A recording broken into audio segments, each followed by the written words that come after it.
입니다. 기준이 있는 투자 깡센 인사이드에서 함께 하세요.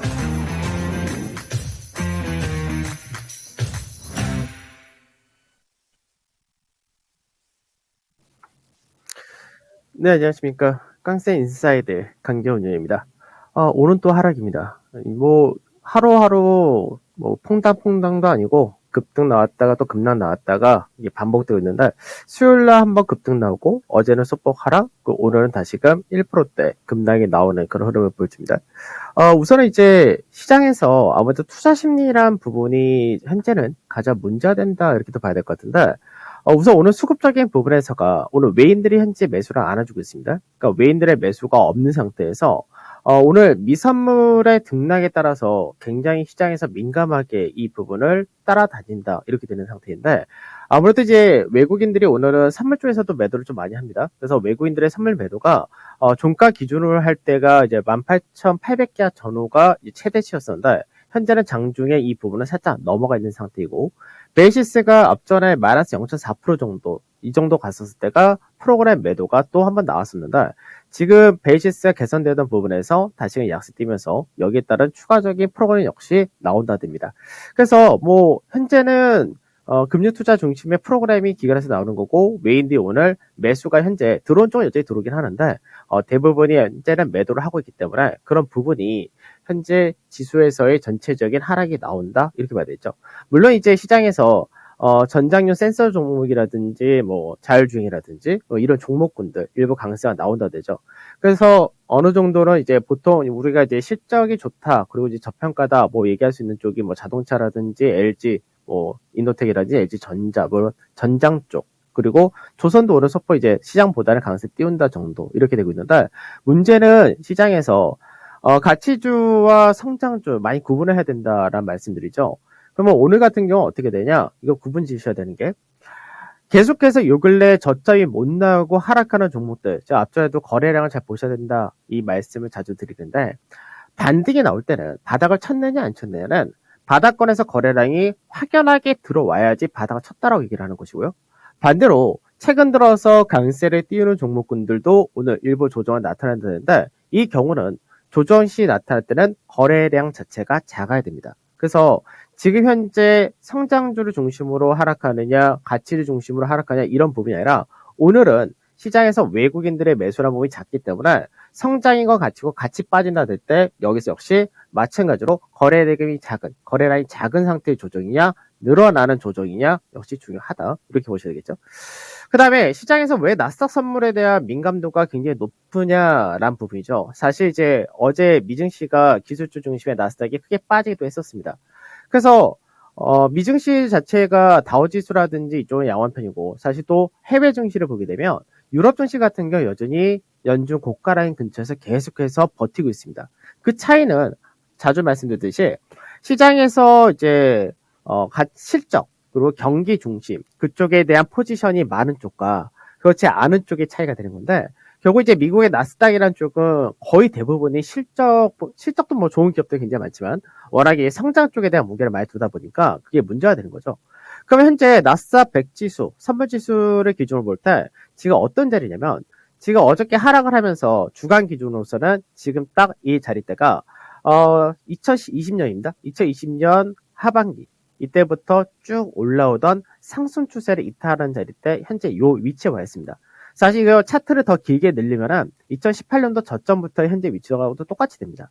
그러니까 이게 얘는 뭐냐면은, 지금 현재 나스닥 100 지수 자체가 주간 기준사 여기서 밑으로 떨어진다가 돼버리면 추세 자체를 이탈한다가 돼버린 것이고, 이 경우는 나스닥 지수 100 지수를 기준으로 할 때는 14,600선까지 추가적인 하락을 열어둬야 된다는 얘기죠. 그러니까 현재는 나스닥 100 지수가 15,450이니까 한 얼추 한 800포인트 정도 추가하락이 열린다가 됩니다. 그래서 이런 부분이 현재는 미 선물에 따른 굉장히 경계가 높게 형성이 되는 거고, 이 라인대를 이제 오늘 아직 미장이 열린 게 아니니까 미장이 이번 주 이자일 때 지켜준다 되면은 기술적 반등이 한번 나올 수 있다 정도, 이렇게 생각하시는 게 좋겠죠. 그 다음에 중국 같은 경우도 아까 급락을 하다가 중국은 현재는 하락이 그나마 축소가 됩니다.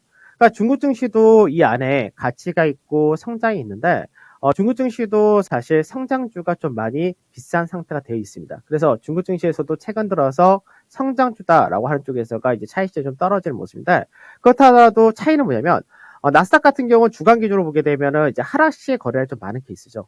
반대로 중국 같은 경우 최근 들어서 조정을 받는다 하더라도 조정 시의 거래량이 크지 않은 케이스입니다. 그래서 중국 같은 경우는 역시 시장에서 위쪽에 대한 무게를 그대로 가져갈 수 있는 흐름을 보여준다는 것이고, 오늘 저점을 만들면서 살짝 반등이 나온 자리대가 중국 역시도 상승 추세를 만들어진 이 구조다라고 보시면 되겠죠.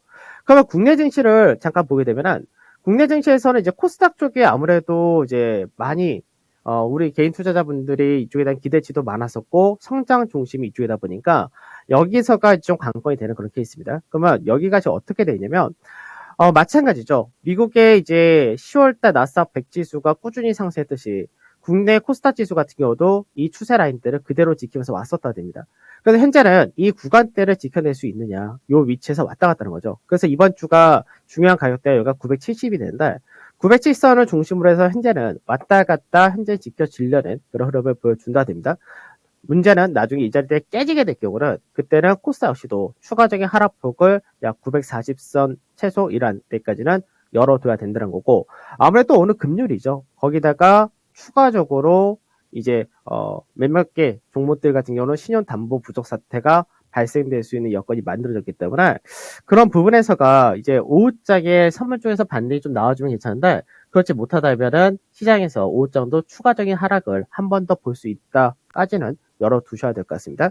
그 다음에 이제 지수를 잠깐 보도록 하죠. 오늘 이제 아침에 방송에서도 이제 설명됐던 부분인데, 대형 지수 같은 경우는 지금 현재 이제 하락 1.5%까지 떨어지면서 이제 다시금 이번 주 저점 만들었던 자리대에 왔다 됩니다. 그러니까 현재 이 라인대를 지켜주느냐가 굉장히 중요합니다. 이 라인대를 지켜줘야지 다음 주에 시장에서 추세 라인대 여기를 다시 회복하기가 어렵지 않다는데, 여기서 추가적으로 떨어진다가 될 경우는 조금 어려워지는 게 뭐냐면, 박스권의 흐름을 볼 때는 전체적으로 이렇게 중간 마디까지는 지난주 저점 만들고 이렇게 올라온다 되면 그림이면 굉장히 좋은 그림인데, 여기서 한 번 더 내려온다 했을 때는 시장에서 불안감이 클 수 있다가 되겠죠. 특히나 다음 주에 LG 에너지 솔루션이 일반 공모이기 때문에 여기에 따른 수급적인 부분에서 악화 부분도 연결될 수 있다는 점에서 최대한 오늘 같은 경우는 시장에서 오전장에 저점을 만들어주고 어느 정도 반등을 시켜주는 흐름이 굉장히 중요하다가 될 겁니다. 그래서 사실 어느 정도는 외국인들이 나중에 좀 반대시켜주지 않을까 이렇게도 생각을 하고 있는데, 뭐 추가적으로 어차피 외국인들 선물 쪽에서 뭐 매도가 더 종가상까지 크게 나타나지 않을 것으로 그렇게 기대도 하고 있고요. 그래서 이제 반등을 오후장에 해주느냐, 이게 제일 중요할 것 같습니다. 그러면 결과적으로 이번 주는 어떻게 되냐면, 이번 주 시장에서가 중립은 끝났다는 얘기죠. 하단과 상단은 이 밴드 내에서 계속 왔다 갔다 했다 된 거고, 이왕이면 이 중간 정도 자리대까지 올라가는 게 제일 좋은 케이스가 되는 거고요. 그 다음에 이제 여전히 시장에서 중심이라는 게 실적 저평가 경기 관련주 거의 차이가 없죠. 그래서 이쪽에서 보는 관점 동일하게 생각하시면 될 것 같고, 선물에 대해서 이제 간단하게 또 지수 밴드를 말씀드리자면, 선물이 386.1에서 386.7포인트, 여기가 오늘 저점으로 만들어져야 됩니다.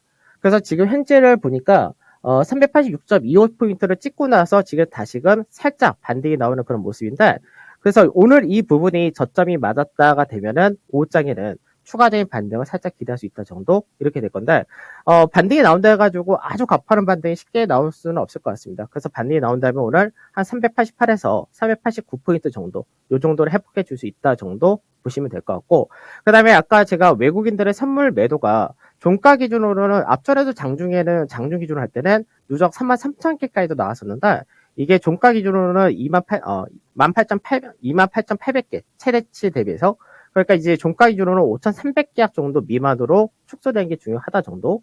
그리고 이제 일부 종목들 같은 경우는 이제 신용 담보 부족에 따른 투매 발생 가능성도 있다는 정도 생각하셔야 되죠. 그러니까 아무래도 지금 현재 아까 제가 그 얘기 드렸죠.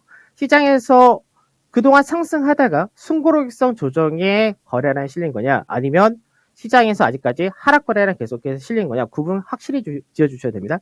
그러니까 이 구분을 못 지어주시면은 시장에서 이제 추가적으로 떨어진 거에 대해서 더 바닥이 안 나온다는 점이 투매로 연결될 수 있기 때문에 종목들 관리 좀 잘 하셔야 될 것 같아요. 그 다음에 이제 마지막으로 아까 선물 자리가 어떤 자리냐 이 의미인데, 선물에서 지금 저점이 나왔느냐 아니냐, 이게 지금 현재는 나왔을 확률은 조금 더 높기는 합니다. 그래서 지금 이 가격대 정도를 아까 맞춰준 게 좋다고 한 것이 요 388자리 정도가, 여기가 이제 그나마 전체적으로 중간 정도 할 수 있는 자리가 되기도 하는데, 지금 요 하단 자리, 아까 말씀드렸던 저점 자리가 요 추세의 하단 자리이기 때문에 결국 지금은 상단 추세를 넘어가느냐 하단 추세를 깨지느냐 다시가 약간 변동을 준다는 거죠. 근데 여기서 우리가 힌트를 가질 수 있는 부분은 뭐냐? 지금 현재 국내 증시에 대한 실적 전망은 상향이 되었고요. 인플레이션에 대한 우려도 완화가 되었고, 외국인들의 누적 매수는 여전히 많다는 겁니다. 그러니까 지금 이 부분은 여전히 밸류에이션 정상화 과정이 조금 심하게 확대된다 정도까지만 생각하시면 될 것 같습니다. 자, 저는 오늘 여기서 마무리하도록 하고 다음 주 뵙도록 하겠습니다. 감사합니다. 네, 깡센의 인사이드였습니다. 원달러 환율은 여전히 1180원대 후반에서 움직이고 있어서요. 시장 심리, 여기에서도 읽어볼 수 있죠. 오늘은 조정입니다. 그리고 원화 약세입니다. 선물 지수에서는 오늘 388에서 389포인트 선 회복 여부 체크를 해보시고요. 종목별로 개인 쪽에 신용 물량이 좀 많은 종목들은 투매 가능성도 있겠다라고 언급했습니다. 이번 주에 나왔었던 코스피 저점 2,909포인트가 1월에 저점이 될지 계속 지켜보도록 하겠습니다. 오늘 한국은행 이주열 총재가 이런 발언을 내놓았네요. 미국의 긴축 강도와 속도가 우리나라 통화정책의 고려 요인으로 중요한 요인이 될 것이다라고 얘기했습니다. 보조를 맞추겠다라는 것이고요. 앞으로 통화정책에 따른 시장의 반응들 계속 따라가 보시면서 전략 잘 펼쳐보시죠. 지금까지 투자 판단에 도움드릴 수 있는 내용들 전해드렸습니다. 다만 주가의 상승과 하락을 보장하지 않는다는 점 유의하시면서 투자하세요. 오전장은 여기까지입니다. 고맙습니다.